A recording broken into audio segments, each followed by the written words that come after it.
Doggy को दुनिया का सबसे वफादार जानवर कहा जाता है।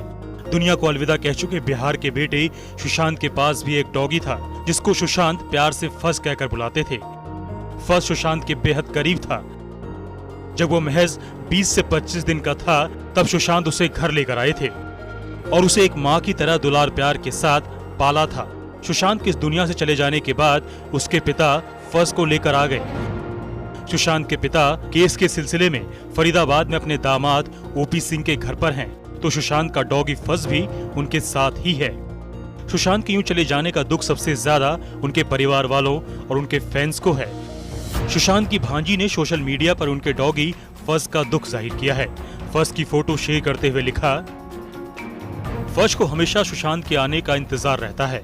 वो दरवाजे की तरफ देखता रहता है कि सुशांत शायद आएंगे। सुशांत सिंह राजपूत की बहन रानी सुशांत के दिल के सबसे करीब लैब्राडोर डॉग फस से बार बार पूछती है, तूने क्यों सुशांत को नहीं बचाया?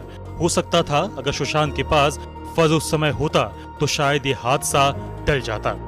सुशांत सिंह राजपूत की मौत के वक्त उनके घर में उनका बेहद करीबी और प्यारा लैब्राडोर डॉग फस भी घर में मौजूद था, लेकिन उस समय वह नीचे के कमरे में था और सुशांत की मौत के बाद से ही फस बेहद उदास हो गया है और ज्यादातर समय सुशांत की तस्वीर के सामने बैठा रहता है। लेकिन अब उसे फरीदाबाद में सुशांत की बहन रानी के घर पर रखा गया है। फरीदाबाद में ओपी सिंह के घर सुशांत की गाड़ी रेंज रोवर भी खड़ी है। जब भी गाड़ी की खिड़की खुलती है या कोई गाड़ी को साफ करने जाता है, उसी वक्त फस दौड़कर गाड़ी के पास पहुंच जाता है। सुशांत राजपूत की बहन रानी उसका ख्याल रख रही है। अपने मालिक को खो चुके बेजुबान फस के दर्द को कोई नहीं समझ सकता है। एक इंसान तो किसी दूसरे को बताकर अपने मन को हल्का कर भी लेता है।